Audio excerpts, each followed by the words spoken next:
Hello and welcome to the Multiply Media Podcast. My name's Dan. I'm Tristan. This is our second episode. We are so glad to be back with you guys. The first one seems to be doing pretty well, Tristan. Yeah, Reports are coming in positively. Now we love more views. Obviously, that's always a good thing. But all in all, people are saying they enjoyed it. It's good. Let us know in the comments down below, though.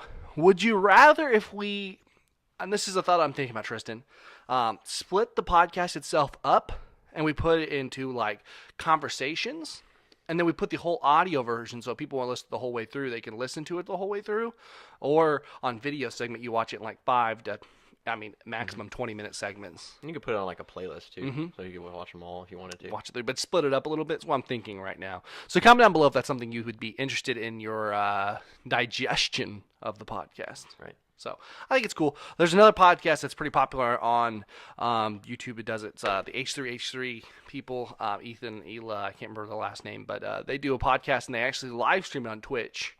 And they put out audio versions, and then on YouTube they split it up. So makes it a little more bite-sized, edible, because sitting down for an hour is not always the easiest. Yeah. There are a lot of like 2-hour podcasts too that I listen to. But you listen to them in segments primarily, it seems like. Okay. You put them up, and then you, like, while you're driving, enjoy listening to them. Right. That's pretty much me. Yeah. That's the only time I listen to. Or while I'm in the office working and I want to put something in the background, I'll listen to them and stuff. But, yep. Yeah, so anyways, Tristan, it's been a busy week. Yeah, a little bit. I mean, we had youth last night. We're filming this on Thursday. I think it'll come out on Monday, but we filmed it on Thursday, so FYI, this is pre-recorded, if you didn't know that. But, yeah, so red light in the bottom red corner. Yeah, yeah. So we've been pretty busy though. We've got Young Christians Weekend coming up this weekend. Yep. And by the time we come back, guys, that this goes up, we will be home with. So do not come to our houses. Probably hypothermia. No, it is supposed to be chilly. It's gonna be chilly. I forget what the band lineup is. I know for King Country. I forget everybody else though. Josh Wilson, I think, and who's that other? It's a blonde chick. It's a girl. That's the only problem. I can't remember who she is. I'm so sorry if she's watching this. If you're watching this, hi, come on my podcast and we'll talk to you. I'll buy another mic just for you. Yeah, we'll know your name then. And I figured out, and we will know your name. Bon Ray is one of the bands. Okay. This looks like a bunch of very interesting people. Sarah Reeves. That's who it is. And then For King Country, and then Josh Wilson. Okay. Bon Ray, I don't know if I've ever heard. They're probably tomorrow night, if I had to guess. Probably, and then For King Country's probably headlining Saturday night. So yeah, Bon Ray's tomorrow night. Actually, it says here Sarah Reeves is on Saturday, and then so is For King Country, and then Josh Wilson's the worship band for on Sunday. Cool. So I haven't been to Young Christians Weekend in 2 or 3 years. It's been 2 years for me. Yep, it's good. I mean, I always enjoy it. There's the new ride, the Time Traveler, which we will all probably throw up on. Oh, I hope not. Dude, I don't know. I hope no one. See, the problem is I won't throw up, and I never throw up on roller coasters. I haven't either. But if somebody else throws up and it ends up on me, I'm gonna throw up. It's just gonna happen. I just have the sinking suspicion. I mean, like I've never thrown up on a ride, but you get on some of those like the top ones at the carnival, and you think it's really fun at first. You're spinning like this is a good time. Everybody else is getting sick, and all of a sudden it hits you. You're like, oh, what have I done? You know what I mean? I feel like that's what this is gonna be. Like I feel like we'll link in the description down below. You have to watch this ride because if you don't know about it, it's like it's a steep ride. They go up and down this current, but while you're doing that, you are spinning also. I mean, I'm excited, terrified, and a little bit queasy already. Right. So I have a video of Ethan in teacups from 2 years ago. Where he's literally screaming, "Stuck to the side of the teacup" because we're going so fast. I see I guess I can handle a lot, and then there's just that moment where I'm like, I gotta bow out now. I'm out. Normally I'm the guy doing the spinning, and then all of a sudden I'm like, okay, grab it, stop, slow down, slow down. Like all the skin comes off your hands. Yep, basically. Dude, today okay, so I've been trying to eat healthy, but it was Easter, and I needed some sweets, so I bought a carrot cake from Price Cutters. Carrot cake, it's healthy. It's got carrots in it. It's got carrots. A vegetable, pretty much. Somewhere in there are some carrots. Yeah, so I got this carrot cake, and it was a good carrot cake. Partially, it's my mom's fault. Mom, if you're watching this, it's your fault. She told me my sister made carrot cake. And my sister makes homemade from scratch, moist. Cream cheese icing with the everything from scratch. The icing. And Well, she doesn't. Well, I don't think she does walnuts. I don't think so. But maybe. I can't remember, honestly. Okay. but it is so cotton picking good that I was like sitting there on Sunday, and Gina and I went and got we did some shopping. On the way back, we were at Walmart, and their carrot cake was not enough. I was looking at it and going, this, sir, will not work for me. And so Gina and I drove home from Walmart and went to Price Cutters. And I walked around for like 20 minutes looking at all the cakes, trying to figure out which one I wanted. And then there was a single layer and a double layer. But the double layer, double the cake, was only $3 more. Wow, you're losing money not buying that. That's what I told Judah, so we bought it. But today I've been eating it, and it was down to one last piece. I was like, okay, good. I'm going to get this out of my life. I'm a little sad, but I was ready to have it out. And I go to open it. No joke. It like drew blood on me. I went to pull the package off. It was like that, where I just like went around the edges of it to pop it up. And it goes, all of a sudden, I felt this burning sensation. I look at my hand, and I'm oozing blood. I'm like, this is, I guess, the cake fights back. Maybe I should sue Price Cutters, because they they caused me damage to my soul. The really sad thing, you might actually win. In court. I probably would. They'd have to revamp their whole cake packaging line. Mm-hmm. It'd be your fault too. They'd have to put special gloves in the thing or something like that, or use your spoon as you slide around. Chainmail. Mm-hmm. There we go. To open it. They'll double, triple the price of a single. No, I won't do that. But the carrot cake was delicious though. It was a good carrot cake. The cream cheese icing right and everything. Oh yeah. I almost got red velvet too though. Because red velvet's just chocolate cake, but that icing though. It's chocolate cake with red icing. If you don't know that, I'm sorry I bursted your bubble, but it is. But I was really debating between the two, and I just could not settle on it. But we'll see. Yeah. But I'm really excited for Young Christians Week. I think it's going to be a fun weekend out with the group. We haven't done a weekend trip with the youth group. Now we had our guys retreat, which was great, but that was a small group. Right. But this is our first big youth group trip since, was it Dare to Share in St. Louis around this time last year? Oh yeah, probably. I don't think we've done anything overnight. Really. With the whole group, no. Mm-hmm. We had LTC, but that was just with LTC lead the cause, by the way. So. Great camp by Dare to Share. That's really intensive. I definitely suggest it. But yeah. Oh, Tristan, I forgot to do our ad read. Oh yeah. Just to let you know, this podcast is brought to you by the great folks over at Multiply Media Merch. If you go to teespring.com/store/Multiply Media Shop, you can find all our great merchandise there. It is filled with awesome tees. Once again, I forgot to wear it, but I have this cool graphic that should be right here right now that looks really dope. It can't be on my side. It's pretty big. It covers both sides. It covers both no, sides. Yeah, it's it goes the length of us. Okay. And it has you're born to multiply, and I'm dare to be a Paul. Okay, I'm good and with so that. yeah, it's two shirts on each side. It looks pretty good. It looks pretty good. I like it. So so please check out the Multiply Media merch shop. We've dropped all our prices now by $5 per shirt to make it more accessible.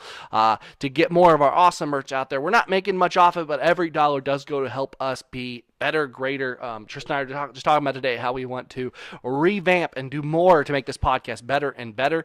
More than just this table I found in our youth building and a wall we built for Dare to Share Live, and to really do it right. So we're pretty excited. So if you want to see live streaming, better angles, better cameras, better microphones, more people, that is the best way you can support us outside of our Patreon or just watching our videos. So yeah, and there'll be a link for that in the description down below. So. It was. It was an ad read. You know that they go and all rates will apply. Don't do that, and you might die. Okay. Buy 25 of those of our products. Yeah, that's pretty much how it goes. It's not. I try to get through it, but yeah. But I going back to what we were talking about before. I think I'm so excited for Young Christians Weekend because I actually get to ride the rides, and now let me explain that because Judah does not like anything besides Thunderation and the kiddie rides at Silver Dollar City. No Fire in the Hole? Oh, maybe Fire in the Hole, but It's just like a weak Thunderation inside. Mm-hmm. It's true. She will do Fire in the Hole too. It's just like Fire in the Hole is a little bit underwhelming in my opinion. It's classic. You have to ride it. You have to. It's just. But it's like if you don't know, Silver Dollar City has this ride Fire in the Hole, which used to terrify me as a kid because of the guys that look like Ku Klux Klan, which was also one of my irrational fears. Knobbers. Yep. And that was one of my irrational fears as a child was Ku Klux Klan. It was my grandma's fault. My mom's mom. I used to go over to her house every Friday night, and she was talking one day, and there was a video on of the KKK burning down a house, and I'm sitting there watching it, and I go, "Who are those people?" My grandma goes, "Oh, that's the KKK. They hate everybody: Christians, whites, blacks, Catholics." And I'm like, "I'm a lot of those things. I'm Christian.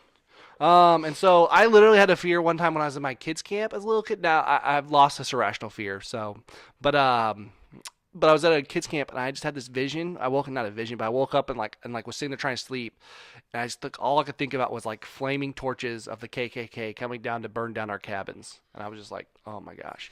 So as a kid, I did not like the fire in the hole. Another random story. So that much. If we mix your two fears of the two videos, if you get a tornado that is also a KKK member, woo!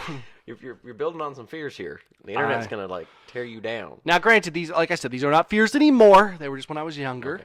But don't try too much. No, I'm just kidding. Yeah. So I'm excited because if I want to ride the rides with Judah, we had seen the past several years in a row, but I would just have to I wouldn't get to ride them that much because it's like riding by yourself's not as fun.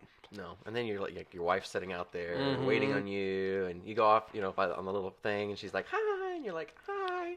2 minutes later, you get off the ride. There was the Outlaw Run, which is another really good roller coaster there, but it's like an hour and a half wait any time of the year to ride it. Right. And so it's like, I'll see you in an hour and a half. Enjoy sitting on the bench. Well, she could just stand with you in line, walk through, and then wait for you to get off. She could do that, I suppose. But that would be, hard to ask. It's like, can you wait in a line for it's better than waiting on a bench by yourself by an hour and a half. That's true. I guess then she can look at her phone. I don't know. Yep, just text away, take pictures of weird people. I don't know. But anyways, so I'm excited to be able to actually ride rides this time and just enjoy the total experience. I'm just hoping it's not negative 50 degrees. Well, it's not going to be super cold, but snow in April, it's Missouri. It does what it wants. Where my folks are from and Judah's folks live, they got 5 inches on Easter morning. 5 inches, April 1st. I mean, it's like, April Fools, except it's real. And it's just like, I was just like, I don't even want to think about that. 5 inches? We don't get 5 inches down here ever. We live 4 hours away from there. It's not like we're that far. Yeah, I know. We used to get big snows here. Really? But just not here lately. I don't know what the deal is. Yeah, that global warming, we'll keep taking it if that's it. No, I'm just kidding. More like grand solar minimum. That's the new thing right now. Is that what it is? Yeah, it's like the sun's not putting off as much heat, so we're all going to, die in a cold and dismal winter landscape. But I don't know about that. It still gets pretty hot. It's going to get pretty hot, yeah. Yeah, so when summer rolls around, it's like, psych! Yeah. The Earth goes through natural cycles. I mean, you look back, I mean, it's stuff. I don't know. I don't think it's as big as people say. I don't think we should be polluting as much as we do. No, pollution's bad. I mean, don't be a litter bug is the 11th commandment. So that was the guy my camp counselor's rule when when I was at kids camp as a kid. But I get it. I understand the reality that okay, cars do produce a lot of bad gases that if you get alone with them in a room without a ventilation, you're gonna die. I mean, that's just a reality of what they do. But I don't think everything is this boogeyman that is that. I mean, I think it's definitely a part, but also the Earth just naturally does certain things. But I don't know. Do you agree? Disagree? Yeah, I mean, for the most part. Yeah. I mean, do we want to do the whole segment of the video? I mean, sure, why not? I mean, now I'm interested in what you have to say. You've drawn me in. This is a really random topic. I don't know. I've always looked at it for the aspect of, I mean, we're not. There's no hole in the ozone. I mean, there's no the CFCs or whatever. That's like. It's more of an. I don't even know how to really word this. You really blindsided me with this one. That's what I'm here for, buddy. I know, right? Gotcha, journalism. Smack! Was not prepared for that question at all. But I don't think we're going to cause another ice age by having too many vehicles. Yeah. I mean, it shouldn't be like everyone carpool. But I mean, here's the thing. I mean, here's I'm a diehard Tesla fan. I love Teslas. I want one. If they make a truck, I'll definitely buy one eventually if they're not too crazy expensive. But the reality is I don't see why we'd have an aversion to getting off of gas combustion engines. I mean, it's a technology that's old, that's not as efficient. You get more torque. There's a lot of good to going to electric. Right, but where does electricity come from? Okay, but here's the thing. Yes. Coal is much more pollutive than That's gasoline. True. And here's my point. Okay, so here's why I'm a little bit pro-green. I'm not beat my chest let's go out and let's save the trees. I do think we don't cut down trees if you don't have to. But here's my perspective on it.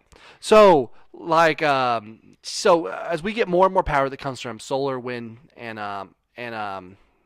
hydroelectric. Yep, that's I think that's the big ones. So we get more that come from those. Now, right now, the big thing people say is that, okay, say you make a what's it called, a wind turbine, that it will never achieve the amount of, it will never save as much as it costs to make it. And just like travel, commuting, doing all that stuff. But here's my perspective. And this is why I'm like, I agree and I disagree with that. That one machine can probably never make enough. But if you start doing that, and as they make more, and that as more as the next generation of green energy is made by green energy, even though the first it's like the first section of a product, right? If you put out a first iPhone, it's usually more expensive, and then except because it's Apple, it doesn't. But as you get, technology becomes less and less expensive to now what was revolutionary in 2006 when the iPhone came out, you can get for free from most carriers because it's basically they can throw it away essentially because they cost so little now. Right. So as you do more solar, wind, and hydroelectric power, even though the first, second, third generations they may not be as efficient and they may come from not always the best sources, as they come further down the line, you will get to where it becomes having a positive footprint. Right. I'll agree with solar on that aspect. Solar is rapidly growing. It's getting huge steps and advances. I can definitely see solar being one. The downside to that is when it's cloudy, they don't work. We drove how many hours through Kansas? Yep, we saw a lot of windmills. About on repeat every 3 hours. Right, and like half of them weren't working. I'm not a huge fan of wind energy. I can agree with that. I'm not going to say it's my favorite. Yeah. They look pretty, but you know. Hydroelectric, been around a long time, works real good. You just got to have a dam. So it's true.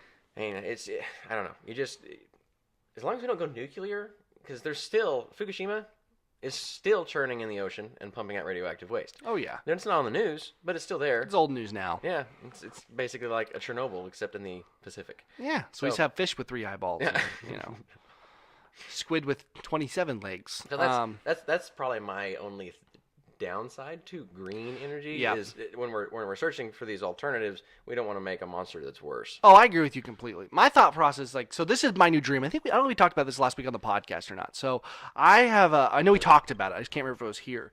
But I made my decision, my dream home is a self-sustaining home. Now, let me explain that, because the reason I like this is because I like not to have to owe anybody anything. Right. So if it's my own, the thought, Willard, the power goes out, I'm out. You just gotta wait till somebody comes and fixes it. Something happens. We're so dependent upon other people. I would love the thought of just I don't have to worry about that. I have an electric car, so I charge my car. I go to a gas station. And that power is driven off my solar panels.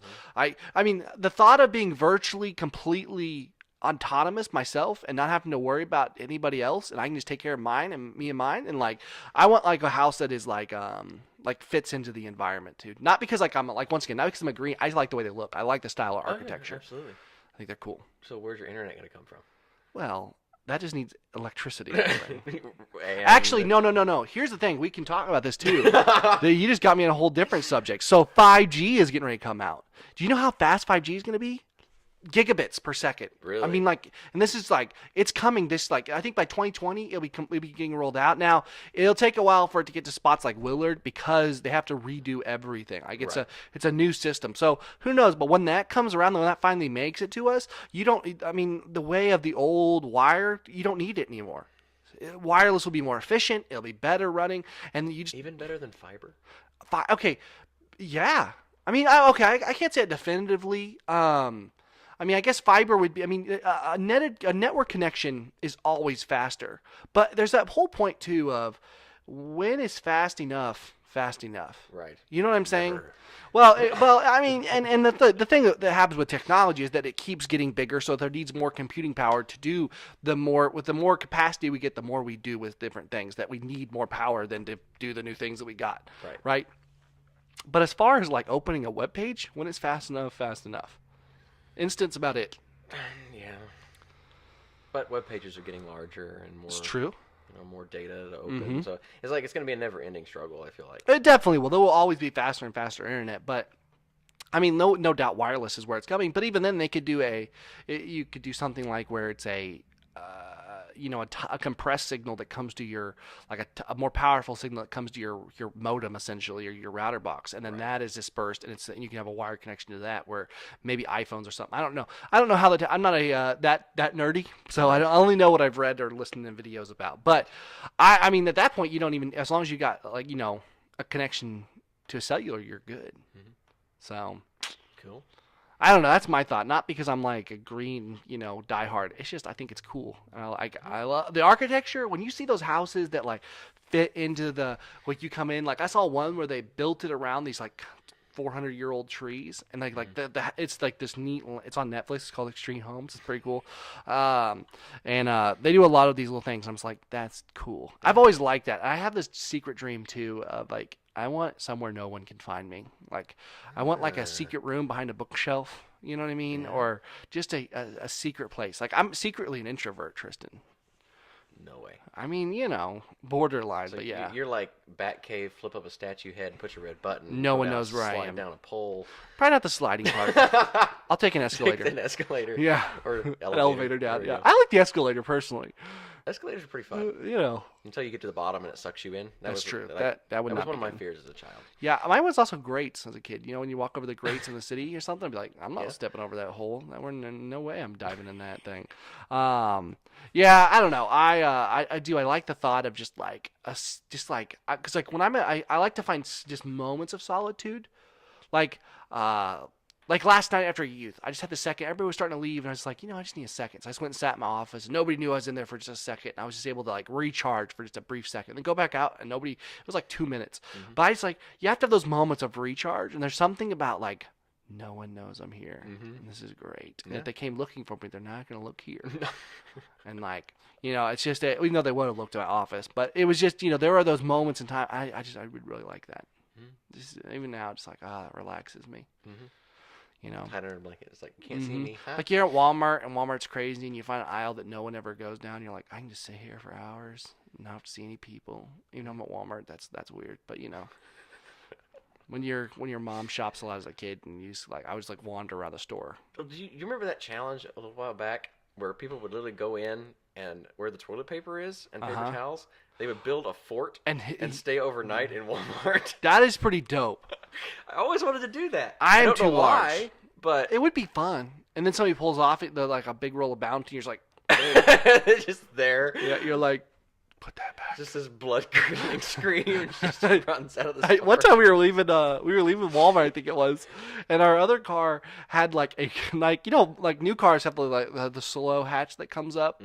Our one's like boom, and so I was just walking. This girl was walking by, they were talking like it was a group of people, and I wasn't thinking about it. I just pressed the button as they walked by, and it went whoop, and the girl just freaks out. I mean, just loses her mind. It was hysterical. So I also like scaring people a lot. Yes, and your dog. Oh, I scare Reggie all the time. If you don't know about my dog Reggie, he's annoying. And I scare him a lot. He's cute, but he makes me mad sometimes. But yeah, scaring's fun. Scaring is fun. See, I wish our church was more set for grog, because I love grog. I know. Basically, we just have like 2 hallways with windows. Really hard to hide. And they're all on one side, and none of the rooms are connected. Right. So you can't, and like you come up any stairwell, it's just like, there he is. And it's like, okay, well that kind of defeats the purpose of me scaring you. Yes. And because I'm slow, so my mode of catching people is not speed; it's fear. And I am very sneaky for a large person. I will give you that, because we were at LTC, Lead the Cause. Yep. And he had like towel whipped us for like an hour. Okay, So much so that Ethan had locked himself in a room. It wasn't an hour; it was a couple minutes. But, It felt like an hour. And I'm really good at it. he was like locked in a room, and we were locked in another room, and we hear the door open, and I'm like, he's gone. He must have went, got bored or whatever, because we were in the room for a little bit. And we come out, and we're all milling around, and all of a sudden we hear something. This has been like a good 20 minutes. I'm like, man, where's he at? And all of a sudden I hear like this creak in the floor behind us, and here's Dan in the apartment. He never left. He was hiding in the back room. It was like, oh my gosh. I love to get people. It is so funny. Now, granted, it was a war. There was retaliation going on, but Yes. I just no one's as good as I am at it. Well, you got like 10-foot wingspan, and Well, you're really good with it's all about the towels. wrist, though. It's all about the wrist. You just got to slap it. Whoosh, whoosh, and yep. When you take a chunk of skin out, that's when you know you're good. Yeah, bleeding. Not a kid. That wasn't a kid here. That wasn't back when I was younger. Yeah. Literally took a chunk of the guy's off. It was like a huge chunk, but literally tore it. Like, it was like back. It was like that chunk of his skin came off. That's But brutal. yeah. But yeah, no. So yeah, I do. I'm pretty sneaky. What you heard was not the floor creaking. That was my ankle popping. Your ankle Like- on a little WD-40 there or something. Yeah, something. I mean, I don't. That's the only problem is I have to be around some sort of noise because I pop or something pops all the time when I'm moving. But no, I used to scare Judah. She gets mad at me, so I don't scare her anymore. So I scare Reggie. One of the funniest times was when I backed him up into a corner, and not backed him. I kept scaring him, and he would chase me. He was having fun. Like, I'd scare him, and he'd run after me, and then he'd get scared. And he'd run back because I had all the lights off in the other part of the house, and so he kept coming over towards our bedroom. So I'd scare him. I'd run back in, and every time I'd move places, but he would go look where I last was and stop. And so then eventually I got all the way up on our counter. We have a little island counter, and I'm laying on the counter as he comes by, and he begins walking around the kitchen trying to find me. And I waited. There's something about they don't know I'm here. And then just scaring at the perfect moment when they've been there. Like one time during Grog, I had like a Reaper costume, so my face was blacked out, but had glowing red eyes that I could turn on at will. And so I was in this pitch black room with no windows in our old church, my dad's church now, and it was our nursery, and so it fed through, so I could scare people on both sides. But I sat in there a lot, but they're in there looking for the pieces, and they're shuffling through, and it's pitch black, and all of a sudden they go, okay, where's Dan? And then I just slowly turned on the eyes, and it took them a good 5 or 6 seconds, and they go, what are those? They just took off running, man. Those glasses broke. I was so sad. Oh, it was so funny. Scaring people's fun, bro. Yeah, dude. There was one time Romans and Christians back when I was like a freshman in high school, and we were playing. And where the library is now? It used to be the baby nursery, so it had all the cribs in it and everything. Well, they'd pick that as the jail. And there's the split door, and it opens up. There's a corner there. You can hide, even a fairly big person back there. And I'll test that. No, I'm just kidding. I hid there before they knew it was the jail. And I'm in there, and all of a sudden they bring 2 people to jail, and close the door. And I didn't even do anything. I was just sitting there, and there was a girl and a guy. The guy screamed higher than the girl did, and so then I got caught because because I knew you were in there. Yeah, it was just like that's funny. Yeah. Scaring people's the best, bro. It was just really fun. I tell you what crazy story that I was doing a little search for extra stuff to talk about today. Right. Getting my stories together. And there was this woman in India, Tristan. This is one mean girl. She is not mean. She's like a tough girl apparently. She has a tiger attempt to attack her, bloodies her face. She fights this thing off with a stick. A stick. Yeah, and then she turns around and she takes a selfie as it walks away. What? That's right. I mean, what in the world? I knew this thing was going to come in handy. I'll show you. I'll link it in the description so everybody else can see it.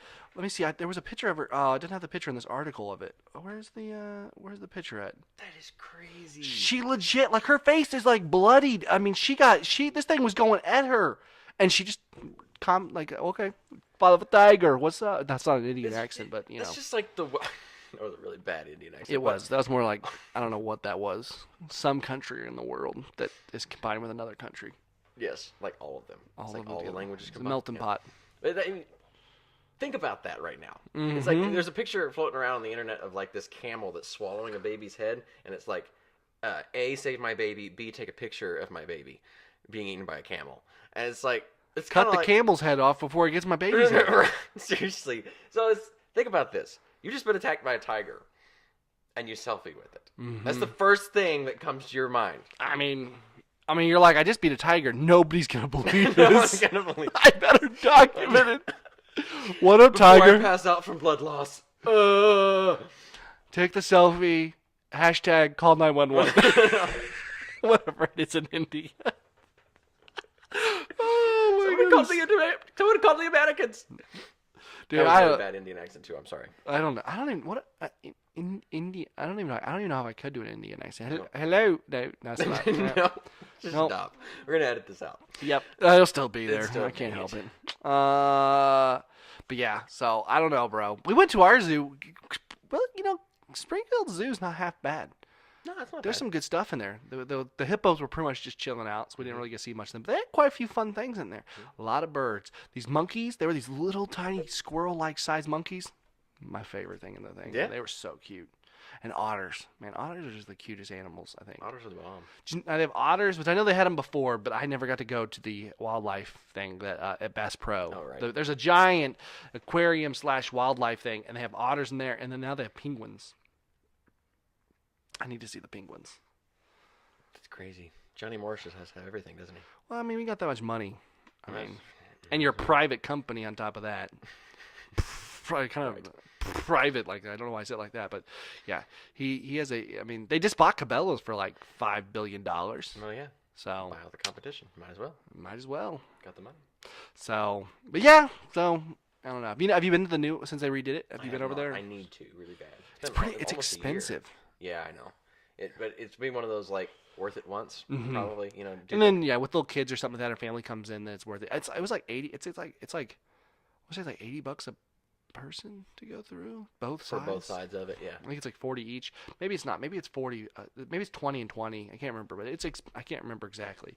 But it's pricey. But it's worth it definitely to go through one time. If you have kids to do the season pass thing, I mean it's expensive. It's like $300, but little boys and stuff love to look at all that stuff. It'd be cool. It was a cool place. It was. So Tristan, I know we've talked about this, and you're not a diehard Fast and the Furious fan, are you? But you like them. Yeah. I'm the same way. I definitely like. They're getting more and more ridiculous. Like, Yeah.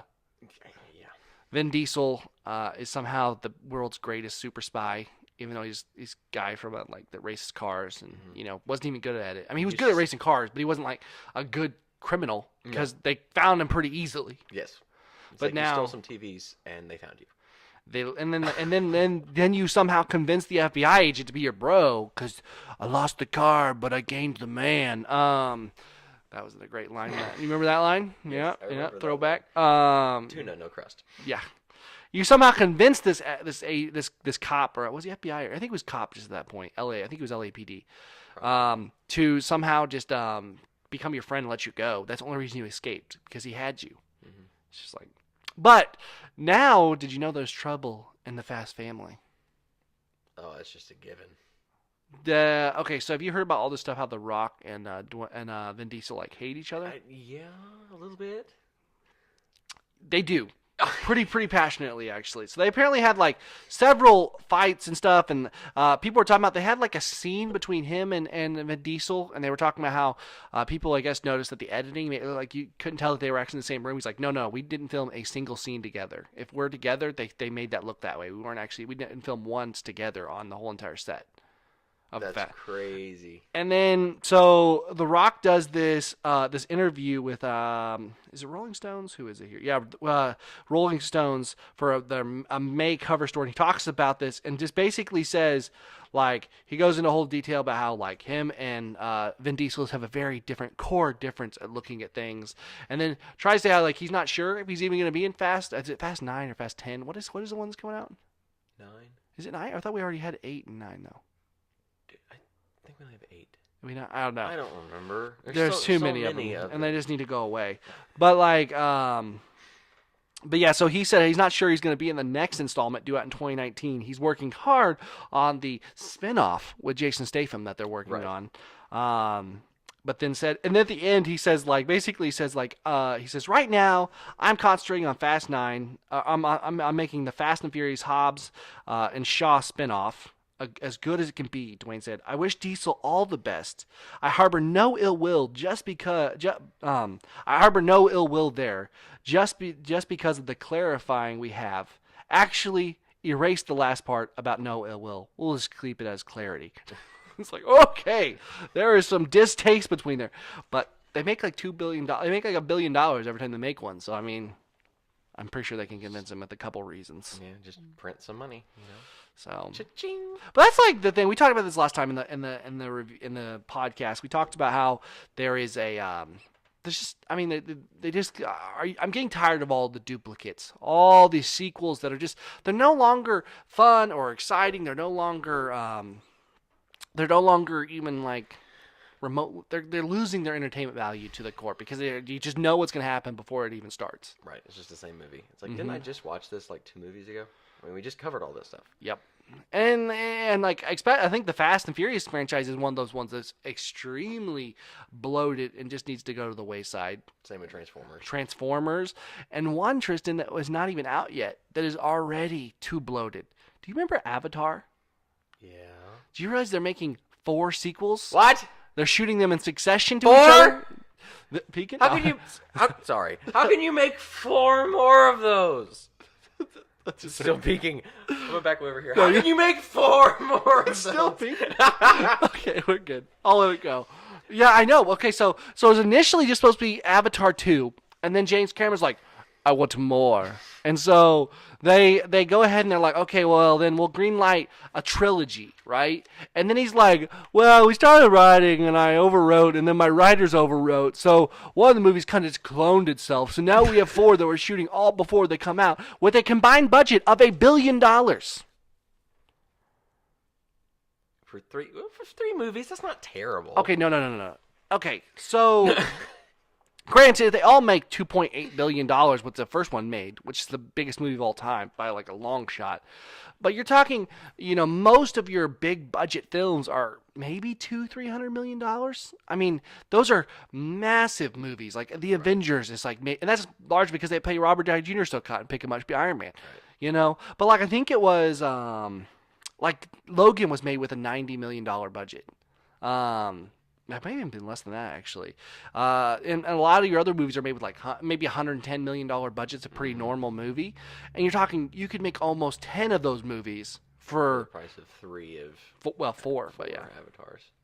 That's... And are you beckoning? Have you been just sitting back here just clamoring for an Avatar movie? No, the first one could have ended it all. I've been fine. Well, the first one was cool just because of what it looked like. I mean, it was cool. It was the first big special effects movie. Mm-hmm. I'm not special effects. Not that. That's not true. But it was the first big 3D and everything, where it's actually added something to the story. I remember watching it and like, whoa! I went and saw it multiple times just because of that, not because the story was any good. Now they're saying they're working on. There's a rumor that he's working on a 3D you don't have to wear glasses for though. Oh. Now that could be cool. Yeah, if they actually pull that off and it looks good. Yeah, that would be good. So I heard a story about a guy who was like a big inventor who invented like tons of stuff throughout like for different companies and stuff. And he actually back in like the 40s or 50s made 3D you didn't have to wear glasses for. But you had to sit in like the very center of the screen for it to work. If you got off left or right, it smeared. So that's why it never took off. But he made it all the way back then. He got it working where you could do 3D without glasses. So hopefully with all the technological advances we have, that'd be possible. But we'll see what happens. I don't want more avatars, if I'm being completely honest with you, though. But we're getting 4. 4? I mean, sure, why not? He's really smart if you think about it, though. Here's why. Because he gets all this up front, he shot them all one after another. So they have to put them out because they've already spent the money on them. Mm-hmm. Even to recoup any of their money. I mean, if the first one makes $1 billion, the next one, at least they can make back a little bit of their money. So right, we're going to see him. So... and also in more Facebook drama, did you hear about Facebook's next eavesdropping thing that people found out? No. What now? It's one of the 2 that you used that we talked about the last podcast, Messenger. They have admitted that they scanned your Messenger your conversations, which we kind of already could assume that. They admit that they go through, they look and see if you're in the Messenger violating their content or their community guidelines. Sending private messages. Mm-hmm. Wow. They scan them. Wow. But pretty much every text message you send has to be scanned and put in some government base. I don't see how. Database somewhere. Right. Yeah. Definitely. I just don't see how it's not. Granted, you're supposed to subpoena it or something, but you listen to like the NSA stuff with that leaks that came out after like Snowden and stuff like that. It's like they had so much information, man, that they dug through. Oh yeah. So. Well, and computers do it for them. It's like there's no way they can listen to everybody's phone calls at once. Whatever. A computer can It can do anything. Well, they don't have to listen to everything. I mean, but they can search a keyword, Yeah, and then that's all they need to do. And then if they hear, I'm not gonna say words I think they would do, because then we get pinned, and then all of a sudden, but I'm saying, so Albuquerque. Snorkel. boom. No. So I don't know. What are we gonna do? But it was just another in the saga of all this great stuff. Not surprised. Not surprised. Not, I mean, you just kind of, it comes with the territory. Social media is social, and everything is on there. And everything on the internet is not private, and it never goes away. And it's never going away. That's the other big thing. And when you get something for free, and I mean, let's think about this. I mean, granted, you have ads now, but Facebook they're a content company. That's what their business model is, to sell your information. Mm-hmm. So you're getting a thing that you enjoy for free. And they're making them. They're hopefully making your information more anonymous and whatever else and stuff. But still, it doesn't change the fact that you can't really do much about it. I mean, if you don't like it, don't use the platform, and that's really it. I mean, there's levels of obviously privacy that they need to let you know about. But I mean, there's a thing came out about Twitter and how much Twitter knows about you, even if you don't have a Twitter account. They know so much about you apparently. Like they have internet profiles on and they were talking about that they know crazy amounts of information about everybody because that's how much data they've mined over the years. That's crazy. Yeah, I don't have a Twitter account, but they know. I guarantee you, if you typed in Tristan Hugo, you'd probably come up in there. Probably. So, what are you gonna do? But going off the grid. No. Off the grid. They can still find you. Yes, they can. Many have tried, many have failed. But I don't know, man. So I'm just, I'm in this weird spot right now, just spiritually, with trying to just perceive all that God is doing around us. Yeah. It's difficult to step back and separate yourself from a situation that you're so passionate about, and understand it's above your pay grade, if you will. I look at our students, so we're involved with student ministry, and we have great students in our student ministry. I'm not trying to say that, but you desire as a youth pastor to equip and train kids to become more and more and become great godly people as they get older. But it's so out of your power, Yeah, and coming to terms with that and kind of being like, well, there's nothing. I backed off. Did it still pick me up? No, you're good. Okay. I was making sure we weren't stopping. Good. So I mean, and like you saying, I mean, we can't. Obviously, we can't save people, and more than that, we can't make people step up in their lives. I mean, it just happens through prayer and through intercession. But having to come to grips with that and be like and accept it. Yep. That's what sucks. Yeah, coming to grips with it, and then and the reality of it too is just that you can't make people come to the conclusion you want them to. Right. And then not that I would want to force anybody. We were doing last night. We were talking about Adam and Eve a little bit and the original sin, right? And as I was preparing that lesson, one of the things that really overwhelmed my heart was I began to think about, why did God put the tree of good and evil in there? Why did he allow that to be there? But as I thought about it more, what overwhelmed me was God gave them all the perfect situation. I mean, downright perfect. But they had to choose to stay there. Mm-hmm. They had to choose to listen and to want to be there. And they chose that they wanted more. Mm-hmm. Even though they got less for it. Right. I mean, yeah, and that's the dynamic that really everyone talks about. It's like, if God loves you or loves us, why does he allow bad things to happen? Well, it goes right back to the garden. Mm-hmm. It's like if we don't have a choice, there's no free will. Mm-mm. And unfortunately, free will affects all of us. Mm-hmm. It's like it's a fallen world. God's not going to force someone not to murder someone else. Mm-hmm. And it's just that's an extreme example, but it's kind of the direction I was trying to want to go with that. Mm-hmm. But I mean, yeah, it would have been a lot easier if we didn't have another choice. Mm-hmm. But it's so much more. What's the right word? Special is not it, but that's the only one that comes to mind. It's like it's so much more special. It's like I love God above all this other stuff. Yep. I choose him above the thing which I feel like I need. You know. That's a challenge, I think, as youth pastors and just adults. I mean, as we think about becoming, parents or whatever else. Like I'm about to be a daddy, and I think about my kids, and you think there's that point in time where you have to let your kids be be the kid, just be adults. You have to let them make their own mistakes, and they're gonna make mistakes. And I think that's the thing. It's hard to sit back as a youth pastor, for instance, and see kids go down roads that you're like, man, I know where that road leads, and you're not listening to me. I've been there. Just listen to my words. And see wisdom. And we can't force them to understand that. I think that's one of the hardest things to come to grips with is especially as a preacher, I can never preach my way to a revival. Right. You know what I mean? I just can't. I can preach the best sermons in the world, not that I do, but I'm just saying I could. Right. Tristan can attest I don't. You're not bad. You're pretty good. But I'm just saying, like, I can't lead anybody to that point. I can't. I don't have the capability. But that's hard when it's your job. And I'd even go so far as to say you do. You lead them to that. Yeah. You take them right to the cliff. It's like you're right here, but I can't make you take that last step. It's like I can get you all the way here. I bring them to the water, and I go, taste the water, taste the water, taste the water, taste the water. Put them under until the bubbles stop. No, I don't. Don't do that, trust me.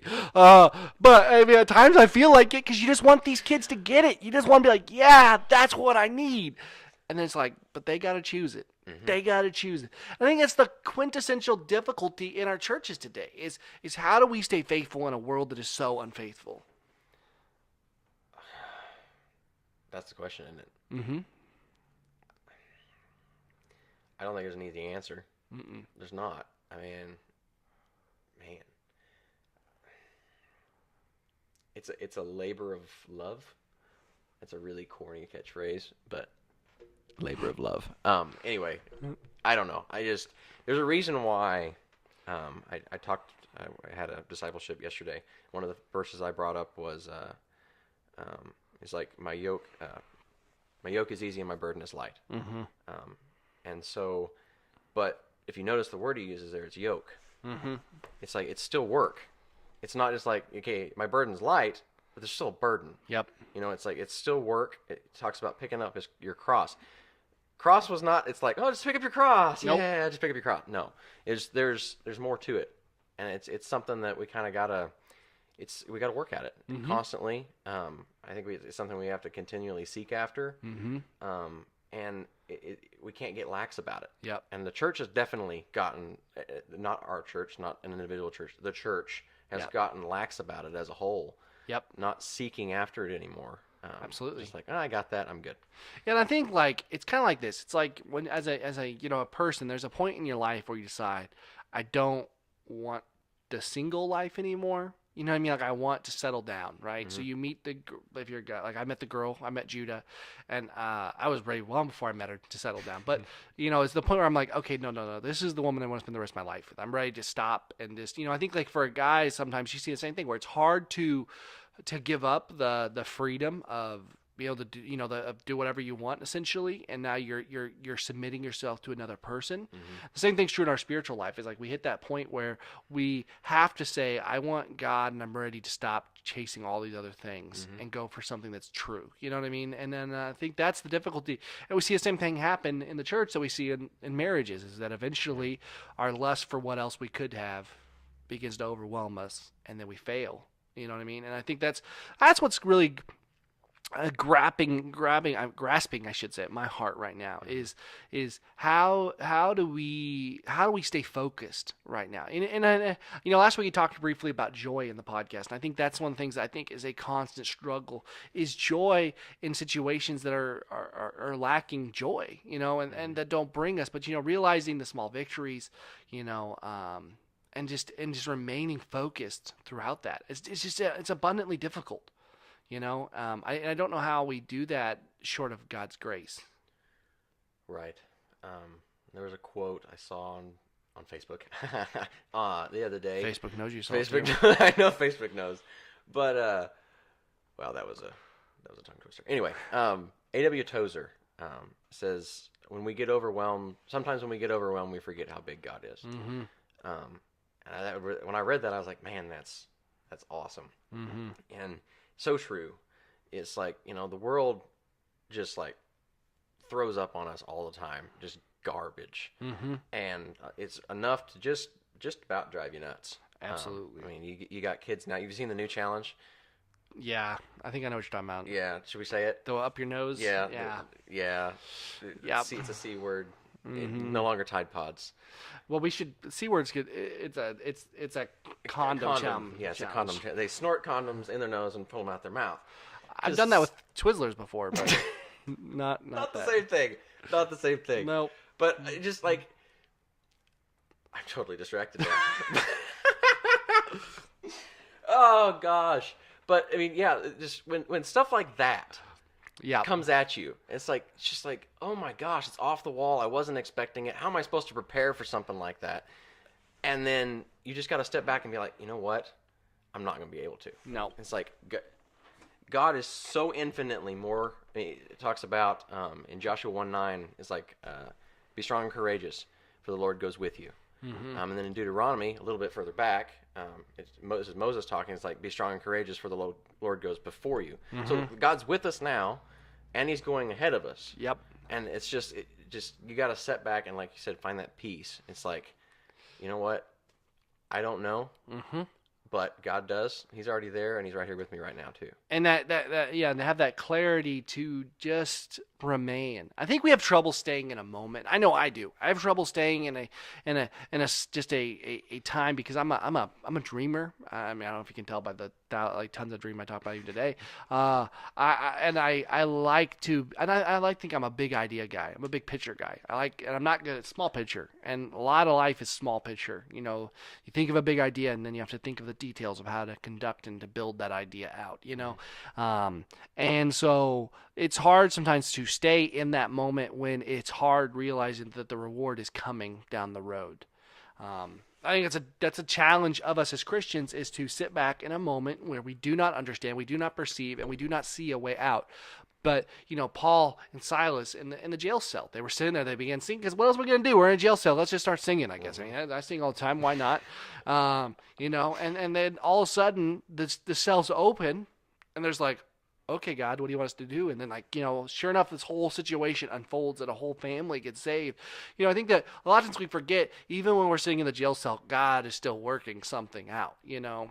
And then, you know, I don't know, I even think, I'm not trying to get too allegorical, but you look at even like Paul, and they didn't just instantly run out as soon as the cell doors opened. They remained for a moment, you know, until God used that even to do something great. So I just think sometimes we forget how God works, you know. And we have to remind ourselves of that. Yeah, I'm reminded of another prison story. You remember the one about Peter? He was in prison. Oh yes. And the angel, there were a group of Christians that were praying, basically for his release. Mm-hmm. And you know, they're praying. It's like, you know, God, please let it break, because Peter was wrongfully put in prison, just like every other instance. And he didn't really know what was going to happen. But an angel comes and basically walks him out to the gate and says, you know, go. You know, you're good. Go meet up with all your buddies. Well, Peter shows up outside, and there's a lady that was outside and stepped out for a moment. She saw him at the gate. Well, she freaks out. She's like, I think it was a little girl, ghost, actually. Was it a little girl? Yeah, I think it was a little girl. Like, there's a ghost of Peter outside. And so everybody's like, no, there's not. So they're sitting here literally praying for something to get answered. God answers it, and they're like, no. Because that wasn't even on their radar that Peter would show up. They're just thinking like the guy would be like, hey, you're okay, Peter, just go on, you know, do something. No, God literally blows the doors off. I think that's the hard thing, is stepping back in moments where you just don't understand and realize that you cannot always understand how God's going to work a situation out. We are incapable of perceiving it. And I think that's the toughness, because we long for control in such a great way. You know, we long to be in control constantly, and to be a follower of God is to be out of control. That's something when you're younger, talked about this a little bit yesterday too, with a guy. It's when I was younger. When you're young, you think of your fears as like, I'm scared of the boogeyman in the closet. I'm scared of heights, and not saying adults don't have those fears still. But for the most part, our fears evolve. And for me, my fears are more along the lines of disappointing people, not being there for people that I care about. I mean, in general, people, I could care less what people think, but people I care about. Yep.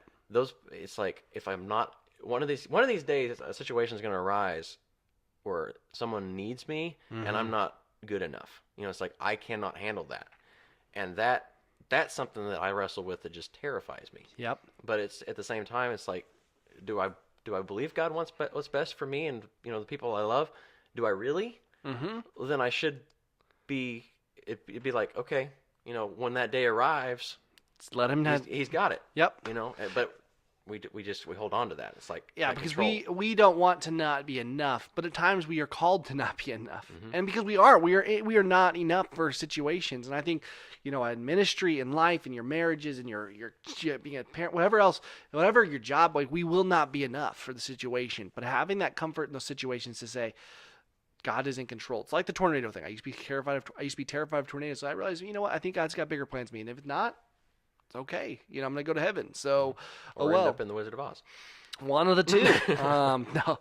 So I found that was the way I found peace through a fear of mine as when I was younger, was just I just have to have faith, because if I don't, I'm not going to change the perception by sitting here scared about something, And I think finding that level of and that's an easy situation because it's something that absolutely is out of my control, but to relinquish control of something that I feel like I have control of, that's where the true challenge comes. Yeah. Relinquishing of the weather, I can't control the weather. If I could, it'd be 70 degrees, 75 degrees all year round and sunny. Rain, especially for Young Christians Weekend. Especially for Young Christians Weekend. Rain would just miraculously appear when I slept. It would be dry by the morning. And so, but that's just that's not the reality of how the world works. That's out of my control. So it's easy to step back and say, okay, let that go. But when it's my job, it's my life, it's my my relationships, that's when it gets hard. Mm-hmm. And that's what we have to decide between the fruit of basically my control, my knowledge, or understanding I'm not supposed to eat of that fruit. Mm-hmm. You know what I mean? It goes back to that same original sin. The original sin was a lack of contentment to understand that God was in control and that God would give you whatever you needed. That's an interesting. I just made this parallel in my head. It talks about the knowledge of good, tree of the knowledge of good and evil. Mm-hmm. Proverbs 9:10, it says, "The fear of the Lord is the beginning of knowledge, or Yep. the beginning of wisdom, and knowledge of the Holy One is understanding," or something along those lines. Is like they literally walked with knowledge, Mm-hmm. they walked with wisdom, but they went for that other thing Mm-hmm. because it could be theirs. Mm-hmm. And it's like, I don't know. We do the same thing every day. We do. We surrender that. I mean, the desire of just that extra bit to be just a little bit more. Mm-hmm. It'll make you like God, mm-hmm. is what Satan said. You know what I mean? And the reality was, it just made you realize all the bad. It took off your the naiveness of understanding that it's like that when you're a child and your mom or your dad has you, and you feel safe. The rest of the world could be crazy, but at that moment you don't care because all that's here is just me and this situation. Mm-hmm. And that's what we lack. What we lost. And I think I always tell kids, I said, if we want to look back at what the perfect relationship was, that was when we walked. That's when Adam and Eve, they would walk daily with God in the cool of the morning. Mm-hmm. That's what we should be getting back to in our lives. Yeah. Walk with God daily. It may look different because of our flesh, but that's got to be where we go to again. Yeah. So. I think that's the answer. That's probably the easiest answer. It's easy. It's like how do we get? Yeah. And it's easy, but it's hard. How do we get back to it? Yep. That's the thing about. I always tell people, it's like to understand what God wants, to understand the answers to our questions. Find the answers easy. That's not hard. Look at life, look at the situation, the status of our world, and you can pretty much be like, okay, yeah, I can see. And, the issue is whenever it says putting it into practice, it's like I can understand how to be a world championship weightlifter, mm-hmm. Lift a lot of weights, practice, do all of that, and then eventually, hopefully, you can get there, right?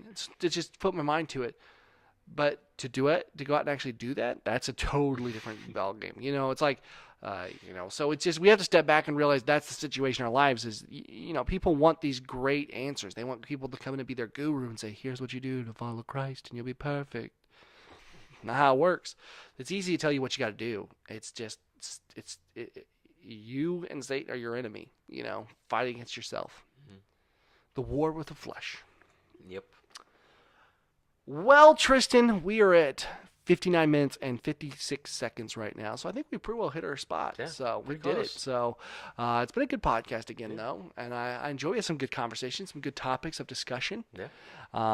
And we'll be back again hopefully next week, Lord willing. Yeah, So I'll be more prepared for global warming questions. there we And go. stuff like I mean, that, you so. basically you need to just brush up on all current events everywhere, historical also. Basically, just know everything about everything, at least in some small pattern, and we'll be okay. Don't worry, because I have the internet on my side. You can bring a laptop too if you want to, like, We have a tiny table. I'll get a bigger table, Get a bigger Tristan. Sure. Maybe we could like hold that table and then like, I don't know, that wouldn't really work that well. I don't know. Here's the thing I was going to run by you too.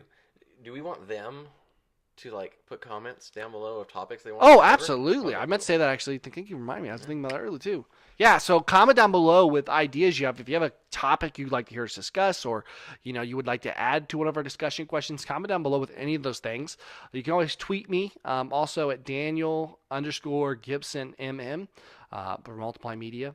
So comment down there. You can tweet me or Instagram me or wherever else. I'm found in all those places.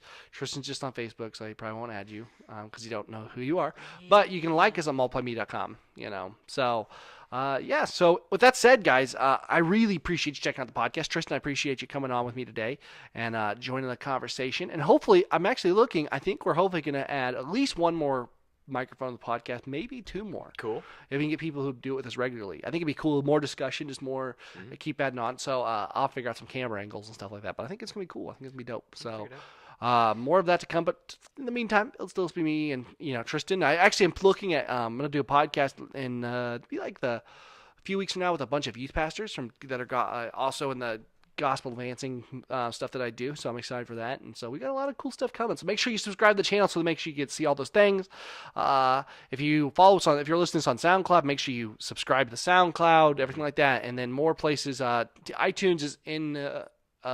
Transit. We're up for approval. I don't see why we won't, but we have to make sure we get approved first. So, All right. Well, with that said, guys, thank you again for watching. Tristan, thank you again for joining me. My name's Dan. This is Tristan, and we will see you in the next one. God bless.